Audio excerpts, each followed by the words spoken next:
All right, you want to lose 30 pounds in 90 days? Yeah, I bet. Who doesn't?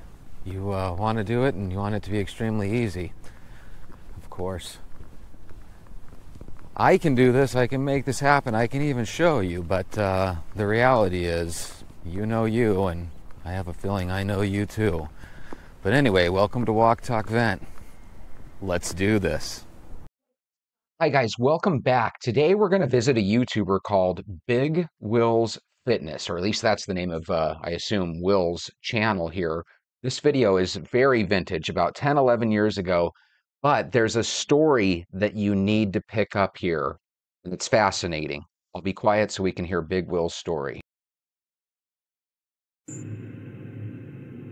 what's up YouTube? Welcome to Big Will's Fitness. Today is the 1st of January.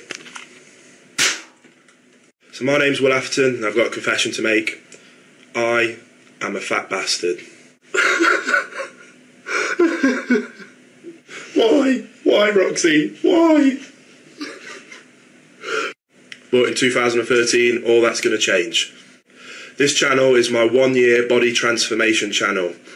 For the next year, starting from the 1st of January today, all the way until the 1st of January 2014, I'll be taking pictures of myself, tracking my progress. Then, 1st of January 2014, I'll be uploading a body transformation video of my progress throughout the whole year. As of today, I'm 255 pounds at 6'3", 15-inch arms, and a 44-inch waist. Disgusting, I know.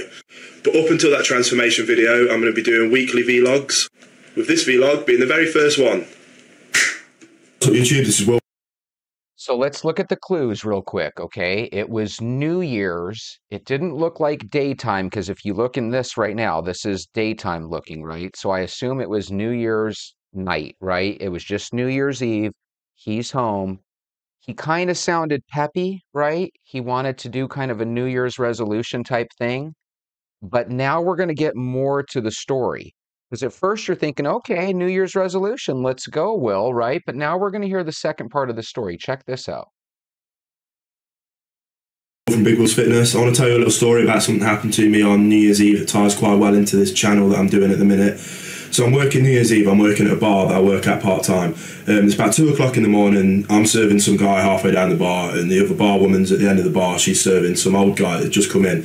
And he's there with his wife, and he nudges her, and he points straight down, he points at me, and he goes, hey, look at that fat cunt, he's got bigger tits than you, to his wife, and they have a laugh, and I catch it out the corner of my eye, I see him pointing at me, and I hear exactly what he says, and it's just like, boom, mood ruined. It's New Year's Eve, we're having a really good night, everyone was having fun, and as soon as I hear him say it, it's just like, boom, just completely gutted me. I felt so stupid for letting such a nasty piece of work get to me, but that's what it does. And then So obviously he has more to say, and I want you to hear that as well, but tie the two pieces of the story together now. It's New Year's Eve / January 1st morning, right? He wants to do this channel where he changes himself. He's 6'3", 255, which, you know, if you really think about it, that's pretty normal for a gigantic college-looking kid, right? So I don't even know if that's necessarily a horrible weight. He probably could stand to lose 20 or 30 pounds, but I don't think he needs to lose 100 pounds or anything crazy, right? But literally, he let this Dale character, I like to use the word Dale, nothing against Dales out there, but he let this Dale character literally make it where he's making resolutions, ready to do a fitness challenge, right? For the wrong reasons. So I just wanted you guys to see that even big, giant, 6'3", 250-pound guys, you know, that you think are these beacon of strength, sometimes they're really, really not the strongest on the inside. So let's hear the rest of what Will has to say. I went away, and eventually after about an hour I got my mood picked up, he left, and I felt a lot better about everything later on. But I went home and I was thinking about it, and what the point I wanted to make out of this video was that by that guy upsetting me so much, the thing that he said, obviously I am upset about myself. So by him taking the piss out of me for my weight, obviously I have got a problem with my weight as well. So rather than going into this vicious cycle that everybody does, it's like guy takes the piss out of you, you go around, you're in a bad mood because you've been taking the piss out of, so you eat more, you go back around, next guy takes the piss out of you, and then you get down again, and then vicious cycle. Before you know it, you're absolutely huge, and then it's a lot harder for you to do. And that's so easy to do, and I've done that in the past. I did that really badly at school, and since then I've been up and down my yo-yo dieting. But when that happened to me, I was like, no, I'm not going to do that. I've obviously got an issue with my weight, otherwise it wouldn't have bothered me the way it did. Now, as you can hear, he's really getting worked up here. So what you need to do is have a little inner reflection. Is this the way you are? Do you let Karens and Dales that you work with irritate you? Do you let the kids get on your nerves sometimes, right? And I'm not even necessarily talking the little kids. Sometimes the teenage kids get on our nerves, right? Are you letting your best friend who's toxic irritate you and get under your skin? All these little things can lead us to areas where we don't want to be. But you can see he's getting really worked up about this. So let's hear the last little part of what he has to say here. So I'm using it to fuel my fire. And it's like, no, I've got to make a change. If it bothered me that much, I don't want to be like this anymore. Not for him, but for me. And also I want to talk to you guys about, if you're ever having this problem, if you're watching this video because you've ever had a problem with bullying, and we're talking about bullying for being fat, unfortunately there is people out there getting bullied for different reasons, things that they can't change, and that's different tactics need to be taken for that, and that's a different video, and I could talk about that for hours. But if almost you're lucky enough to being bullied for being fat, that is something you can change, and that is something you should change if it's bothering you as much as it bothered me. So I really want to get the point over to you on this video, guys. Please let it fuel your fire. Get to know other people that are doing it. I've been doing this channel for 2 days now, and I've already met 4 or 5 people that have started a similar channel to me, and we're helping each other out, we're talking, we're having a laugh. And okay, so check this out. This guy was ready to do a New Year's resolution because he literally got bullied the night before, okay? He literally starts doing videos. He does 2 consecutive videos, right? And he's off and running. He's already got 5 people that are communicating with him in a supportive way of, hey, yeah, let's do this. This was the last video Big Will's made, right? So he never got started. And you want to hear the craziest thing? If you and I put up a video, we're lucky if 1 or 2 people subscribe, right? He had 80 people subscribe. They were ready to let him lead them into their future. Isn't that crazy? And he just quit. So here's my great idea. Let's make something magical happen.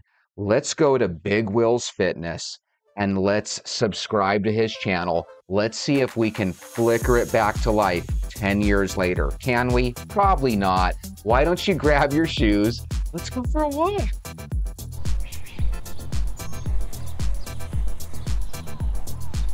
Hey guys, this is Jesse. When you tell people that you're tired of feeling poorly about yourself and you want to change things in your life, and you're starting with the man in the mirror, people will want to be a part of it. So now you got to make a choice. Was it all words, or are you ready to grab your shoes and join me on this walk? We're on a quest to lose 30 pounds in the next 90 days. I can do this. You can do this. We can do this. Let's do this. Join us today. Change your tomorrow. Welcome to Walk Talk Vent.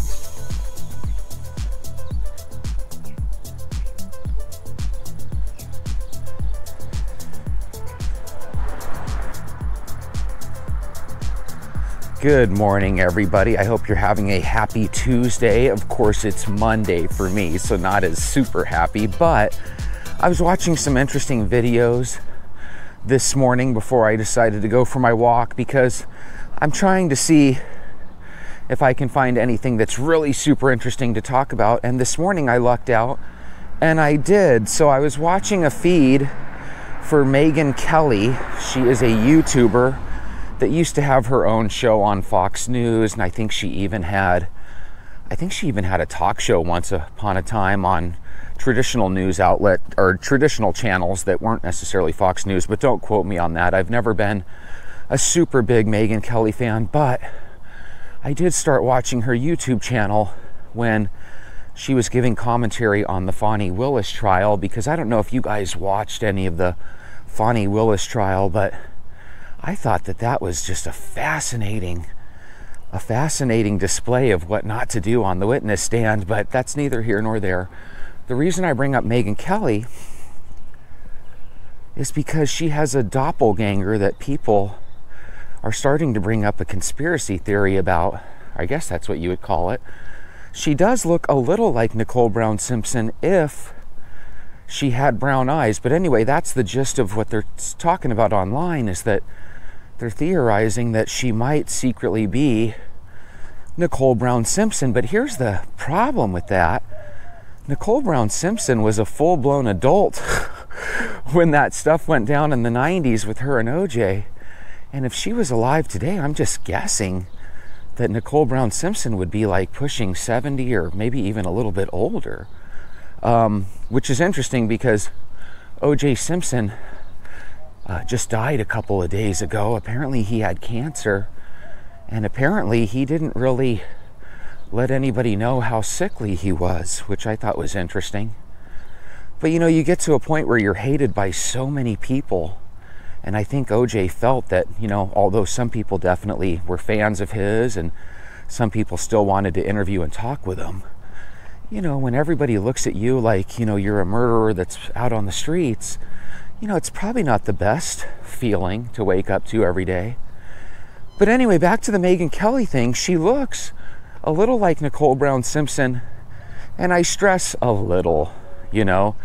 They're both white women. They both have this golden blonde hair, right? But Megyn Kelly has the blue eyes, where Nicole Brown Simpson, I believed, had hazel or brown colored eyes, right? And yeah, I don't think they look enough alike to make much of a conspiracy out of it, but apparently because they have ties to Syracuse, New York, that's all it takes nowadays, you know? Hi, good morning. I'll tell you a YouTube video that really blew me away that I think you guys should try to find on YouTube. I don't know the exact title, but it basically is, if you type in the search window the the Challenger astronauts that didn't die, right? Or something along those lines. There is a video going around where it shows like the twin brothers of two of the Challenger astronauts. The Challenger spacecraft exploded, I believe, in either 1984 or 1986. It went up with 7 astronauts, including a teacher. I believe her name was Sally Ride, and basically all perished.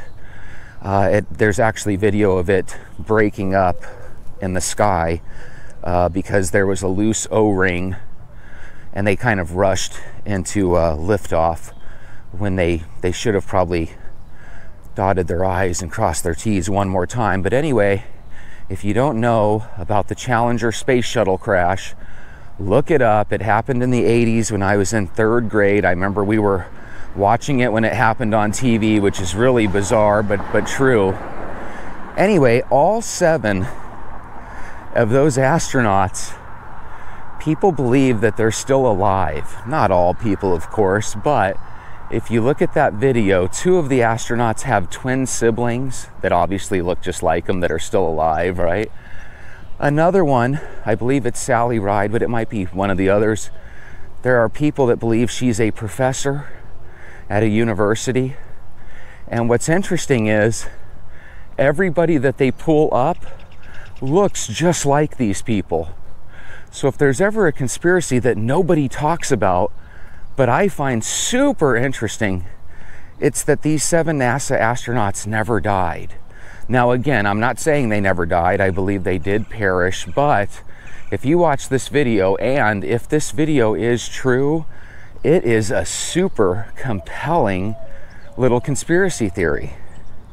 What conspiracy theories have you found interesting through the years? God knows there's a ton of them, right?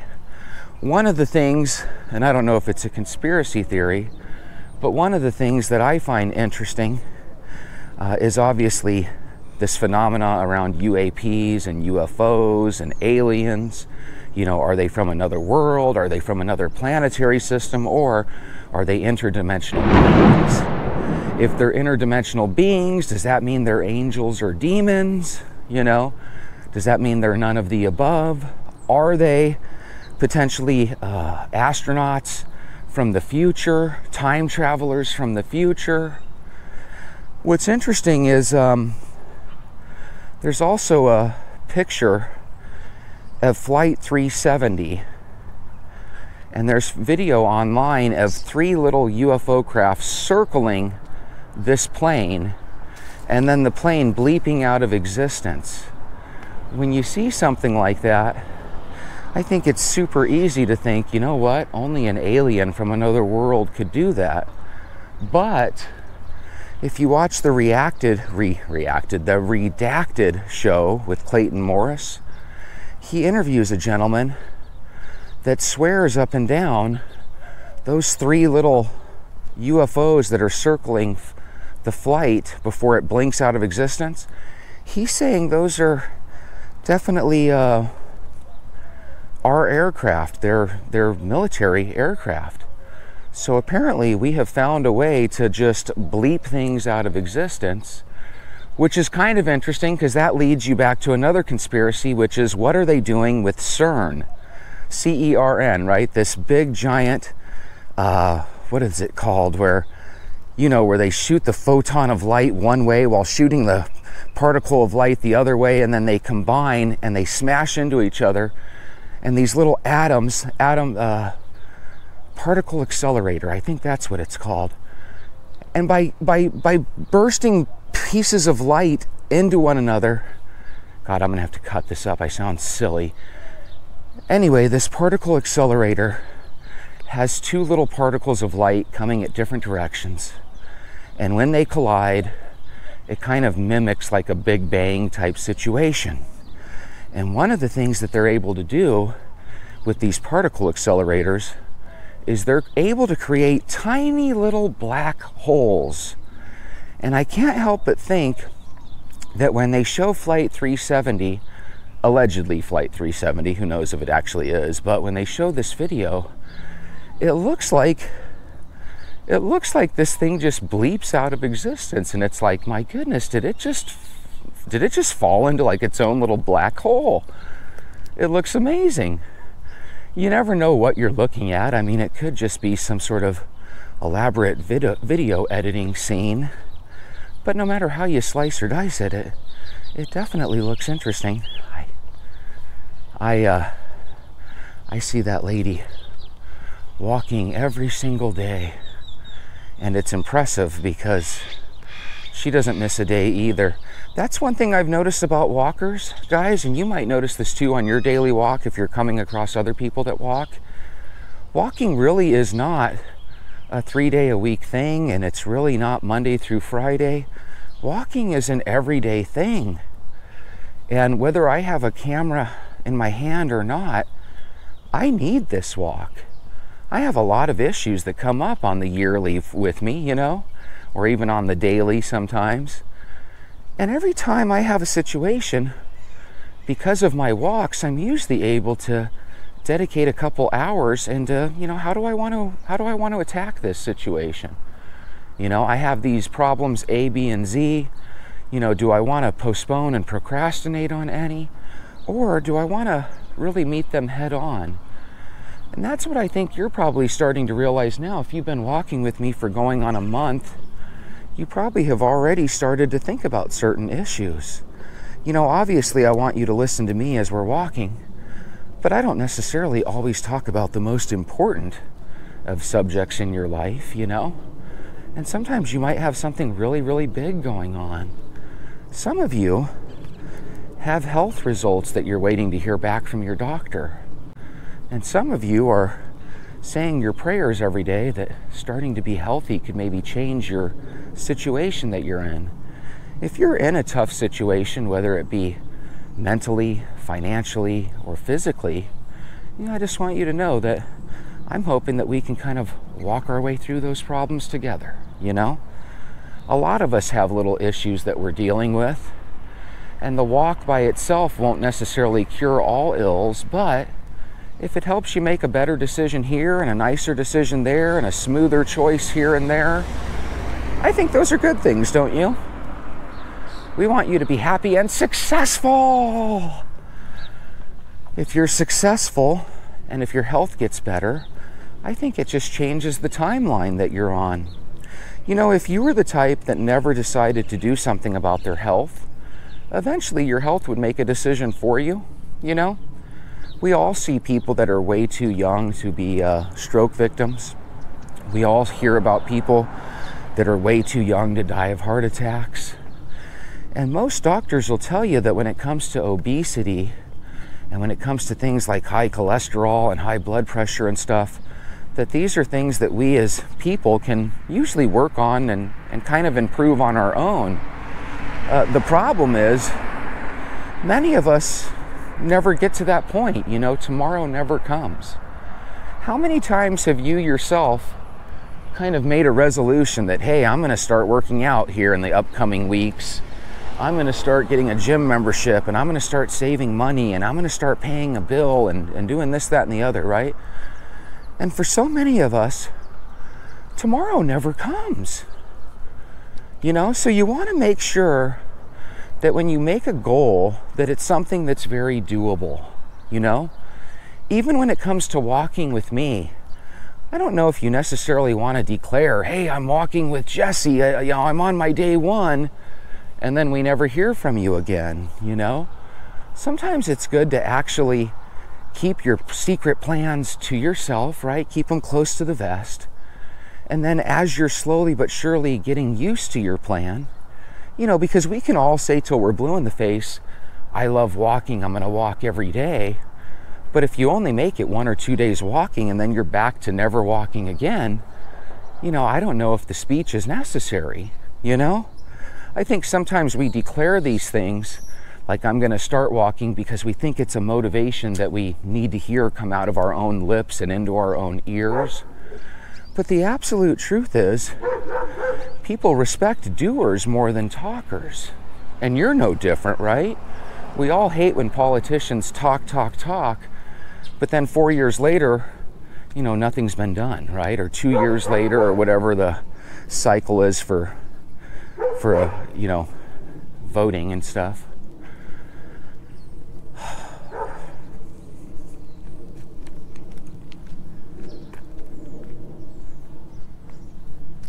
You know, it's really odd because sometimes in the afternoon, if you walk, you've got all these things that you've been thinking about during the day that you can communicate to your viewers on YouTube. But sometimes, because of circumstances, for example, here where I live, I always tell you guys how it's going to get super hot here pretty soon. Sometimes it's just better to walk in the morning to beat the heat. And you might be in Arizona too, so you know exactly what I'm talking about. The problem when you do a show first thing in the morning is sometimes our brains aren't fully awake, right? And even now, if you're in the morning, right, you might be literally stumbling out your door with your shoes on, trying to put on your little light jacket, right? And you might still be half asleep. So one of the things that I always take advantage of in the morning is that the walk itself is the best way to wake up. You know, if you have a bottle of water with you, take a big swig of water so your mouth's not all dry like mine is, right? And it's just a great way to wake up. So let's say you were a salesperson, and I know that not everybody is, but some of you work on commission. What better way to attack your mornings at work than to be fully awake and aware, right? Because if you normally attack your sales or commission job and you're half asleep for the first hour or so, you're really doing a disservice to yourself and your paycheck, right? So again, just walking in the morning, accepting the fact that your brain is still half asleep, sometimes walking can just really stimulate your mind, you know? There's so many things going on. Now, does it equate to a great show all the time? No, it really doesn't. Sometimes it's irritating for me because I can't gather all my thoughts. But then I try to remind myself, you know, I'm not Superman by any means. I'm just like anybody else. In the morning, sometimes I wake up tired. Sometimes when I get on that scale, sometimes I weigh a pound or two more than I was expecting. This week was really interesting because I told myself this could be the week where instead of 177 pounds, I might weigh in at 174 or 175. But I knew in my heart of hearts that I wasn't really losing weight that fast. I'm losing size and shape, right? Because I'm able to zip up my shorts now where I wasn't able to just a couple of weeks ago, right? But in the grand scheme, I knew based on past results that I probably wasn't 177. I was probably closer to 180. And sure enough, the last time I weighed myself, and this was even without socks, guys, or without shoes, I weighed in at 180. So I might have gained a pound, or it might have just been water weight that didn't flush out of my system. Either way, last night was one of those nights where I felt like I was going to the bathroom a lot. So for all I know, I could weigh myself today and weigh even a little less. But again, it wouldn't necessarily be the most accurate. So you know how we have Uber and Lyft and all these ride services? But at the same time, we never lost taxis. There are still legit taxi services everywhere we live, right? Whether you're in Arizona or California or Detroit, Michigan, wherever you are, there's still taxi cabs that you can buy or, get a ride in. What's interesting is most people rely on Uber and Lyft. But every now and then you'll hear from an Uber or Lyft driver that they've had to give rides to people that were pretty hellacious. They were destroying their vehicle. And so they got banned from Uber and Lyft. I feel like those are the people that are still using taxis, Because if you're using a taxi cab, there's a reason for it. Maybe you don't have a credit card and you can't use Uber and Lyft, or maybe you threw up in the back of an Uber and Lyft car and you're not allowed to use their services anymore. But for whatever reason, instead of going out of businesses, taxi cabs are still here. And maybe the taxi cab is the only person that'll give you a ride at midnight or 1 in the morning when you're drunk as a skunk from a club or something, I think a lot of us have thought, wouldn't it be kind of interesting to do an Uber or Lyft gig?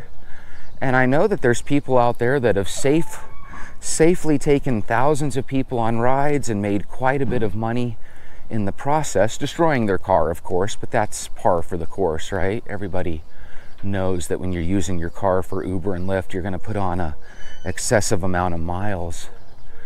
But there are so many horror stories when you have millions of Uber and Lyft drivers, right? And again, it's a thing of mathematics. If you have 1 million people giving rides to strangers, then on any given day, you're going to potentially have hundreds of pieces of video showing, bad things happening or funny things happening or illegal things happening. And every now and then, I'll get those videos where it shows a driver being attacked by the person in their back seat, right? So whenever you're thinking about doing Uber or Lyft, you have to wonder, are people going to destroy my car? Am I going to destroy my own vehicle through wear and tear? Because I think I told you guys the story that there was a guy that had a Tesla and he was doing Uber and Lyft, and he was working as hard as he could because he had goals. So we're talking, he was driving people for 10, 11, 12 hours a day, making quite a bit of money. He has this electric car. He even had a situation where he would specifically stop at lunchtime and fuel up, and when you fuel up, you're obviously plugging in and you're electrifying your battery again, right? You're charging up your battery. And he said that he felt like when he hit 100,000 miles, all of a sudden his car sent him a text message stating, hey, service needed, something not right? It gave him an alert. And all of a sudden at like 120,000 miles, the car just stopped working. And when he took it to the Tesla dealership, it was no longer in warranty because the miles had exceeded, 100,000 miles. Come to find out, the only way to fix his car, because keep in mind, with an electric car, they don't have a bunch of different parts under the hood like a traditional gasoline-powered vehicle would. So all you have is a dead battery. And he just thought it was odd because, you know, you think if you buy a car in the year 2022 or 2023 or 2024 now, you think that car would make it 3, 4, maybe even 500,000 miles. But there's something we didn't think about with these electric cars because not many people have made it that far mileage-wise. He proposed that these cars were designed to just die at that time. The only thing he could do was dish out $15,000 for a brand new battery. And there's a pro and con there because if you had to dish out $15,000 for a new battery, that might take you under. That's not something that any and everybody can just, you know, pay for like it's no problem, right? That's a big bill. But there's a pro there. If every time you hit 125,000, you spend 15,000 for a new battery, as long as your car doesn't have any nicks or bumps or bruises on it, right? No dents or crazy scratches, then basically you just reset your car to zero. You got a brand new car again. But again, I don't think I would even want to spend 15,000 if I knew I was just going to get 100,000 miles out of a vehicle. I don't think it's worth it at that rate, you know? And the reason I say that is because all through my life, $15,000 was kind of like the average price of a used car, you know? And I know it's different now. Now I know a new car is what, 45,000, and a used car isn't much less, right? Hopefully those prices will go down as people refuse to pay these high numbers.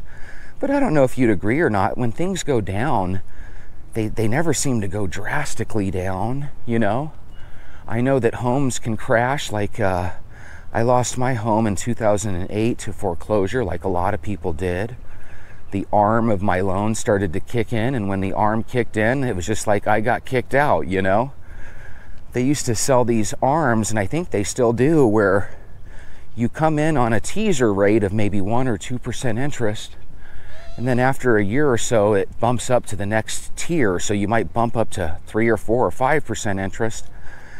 And it keeps bumping up every couple of years or whatever, to the point where your bill keeps going up and higher.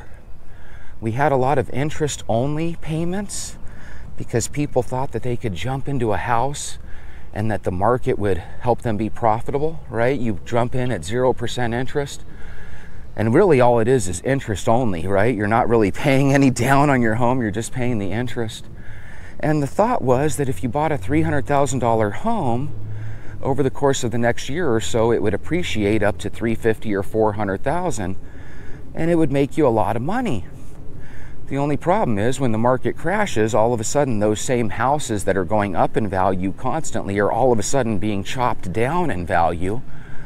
And so if you buy a $400,000 home or a $300,000 home, and then the next year it's only worth $240,000, good luck trying to sell that. You're going to be walking away with a loss, right?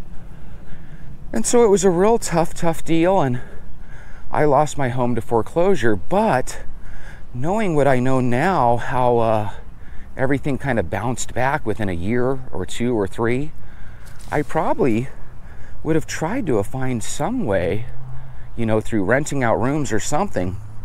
I would have probably tried to find some way just to hold on to the house until the market kind of fixed itself and started going up again.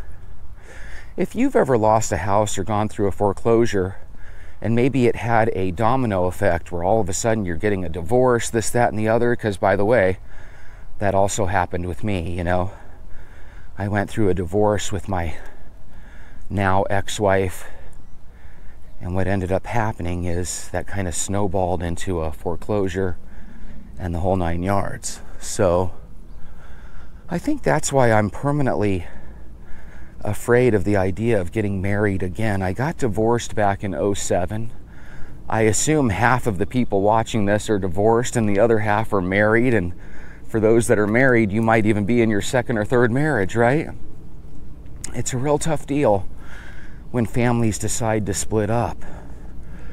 I had, at the time of my split up, my son Kobe was 6 or 7 years old, and I was super close to my son because, you know, he had always been there since I had always been there in his life and he had always been in mine.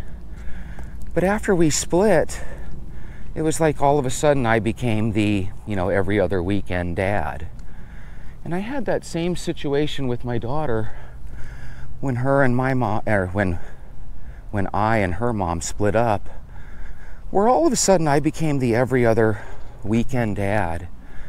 And I never liked that because we had a unique schedule where I would have my daughter on Wednesdays, right? So I would pick her up from school on Wednesday, take her to her dance practice or dance recital practice that evening, pick her up from that practice, and take her to work or take her to school the following Thursday morning.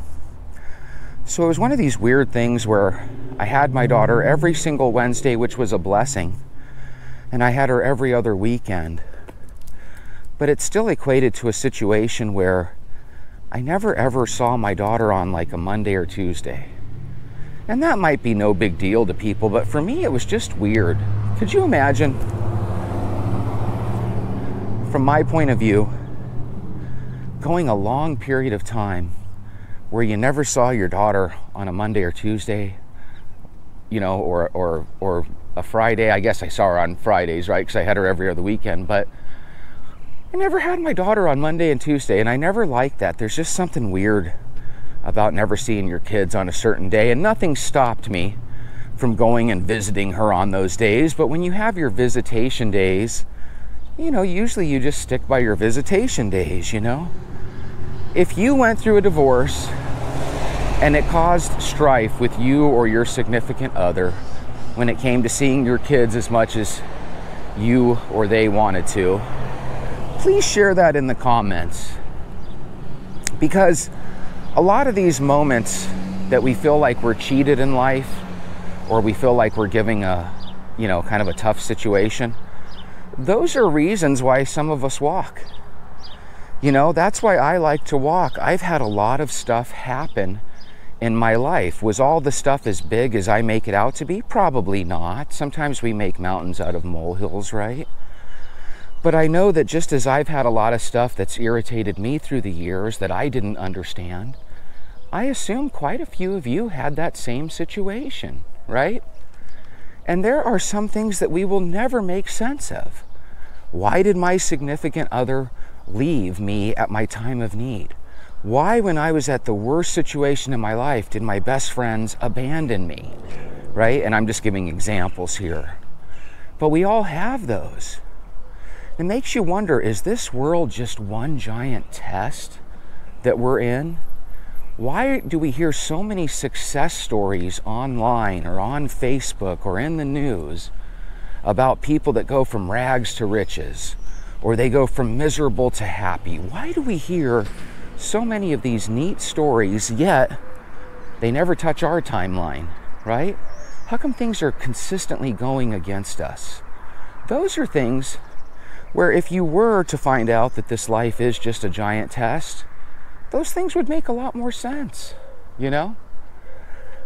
I always tell people when I'm having a deep conversation, one of those talks you have with somebody when it's midnight on a weekend and, you don't have to wake up early in the morning. I always tell people that if we were all in this place that we'll call heaven, right, this nirvana type situation, and we were all there and we never experienced anything bad, and all of a sudden our leader, let's call him God, let's say he had a meeting in the town square of heaven, and he said, "My children, I have never had you experience any grief, any sorrow, any other emotion but pure happiness and bliss.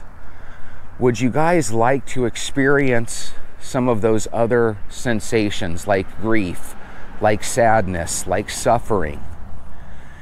And now that you're on earth and you experience those all the time, you would like the opposite, right? You would like to feel peace, happiness, and bliss.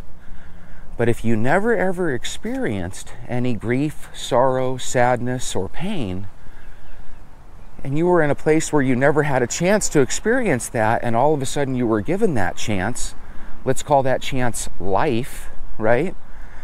You might very much want to be a part of it. So as crazy as this sounds, sometimes I wonder if we made a cosmic decision before we were ever on this planet to be in the exact situation that we are, right? Because again, if we had this life before our current life, and I'm not talking reincarnation, I don't really know what I'm saying. These are just the goofy thoughts that go off in my head, right? But let's take it forward. Let's say we died today and we were up in heaven tomorrow with all of our family and friends, right? And let's say the first 100 or even 1,000 years of complete happiness and bliss, right, were really, really a fun, great thing. What would happen if one day, especially if God wiped all of our bad memories and sadness away from us, right? What would happen if one day we all met in that town square and we were given that opportunity to feel grief, sorrow, suffering, loss, depression, pain? I think a lot of us would sign up for it. I think a lot of us would say, hey, I'll see you guys in 60 to 100 years. I'm going back to Earth, right? And yeah, that's just something I think about. Is a place like heaven, does that even sound as appealing as we all think it does? And don't get me wrong, I'm not trying to sound, sacrilege. I'm not trying to do that or anything, right? I'm just simply throwing up a question. If your life was full of happiness and bliss nonstop, would you ever want to experience sorrow, grief, or sadness, right? How can you empathize and sympathize with people's situations or their lot in life if you've never gone through some of that, When I was 20 years old, I went to the funeral of my great-grandma Ramona. And my great-grandma Ramona was like 94 years old, and my grandma Carmen at the time was still alive, and all of my uncles, and even though I wasn't on my dad's side, all of my aunts and everything, everyone's still alive, right? Fast forward 27 years, now my grandmother's no longer with me. My two uncles, Jeff and David, no longer with us. All of my grandparents, no longer with us, right? Most of my aunts on my dad's side, no longer with us. Quite a few friends and co-workers through the years have passed on. And it's just, it's a lonely world now, I need you guys. I don't think you've ever heard me say that. I tell you guys I appreciate you and you energize me, but, the last couple of years have been kind of sad for me. The thing I did with my tailbone, the surgery I had, it kind of got me down because I was stuck in my bed for a couple of months, right, in recovery. But I think what it made me do is it made me reflect on how so many people are no longer with us, Could a simple walk each day have prolonged all their lives? I don't know. It's too late to find out, All I know is that when I was in my 20s and 30s, much like you, I was so concerned with making my own way in life that I kind of lost track of all my friends and relatives that I would have liked to have enjoyed their life more with them, I wish that I had the mindset that I do now when I was in my 20s, because then I would have picked up the phone a lot more and I would have tried to take my family members and friends out, whether it be to a baseball or football game or to lunch, dinner, or a movie. I would have tried to go a little bit further to make, memories with them. Now what I have is just the occasional sad moment in my life where I do recall them. And they're not always sad. I legit try to remember the good times and stuff, but sometimes even when I remember the good times where I'm laughing and giggling, it still kind of saddens me because, you can't bring those people back. And, hey, good morning. You can't bring those people back, right, when they're gone. And I think that that's probably part of the reason why I do maintain my faith is, I want to know one day when I leave this earth that I'll see all my friends and family again, Do you feel that same way? Would you like to know that one day when this pain and suffering that we experience in this world is all said and done, would you like to know that we will see those family members and friends again? That's the hope that kind of keeps me moving, because not only do I want to see those friends and family members, but I want to meet new friends, I want to know that this time next year or this time 5 years from now that I'm able to tell you guys about my new friend Joey, or my new friend Karen, or my new friend Dale, you know? All these names that I make fun of and say these are people that'll treat you mean at work, you know? Sometimes Dales are nice, sometimes Karens are nice, you know? Anyway, thank you guys for walking with me. Have a blessed day. Have a great day. We'll see you later.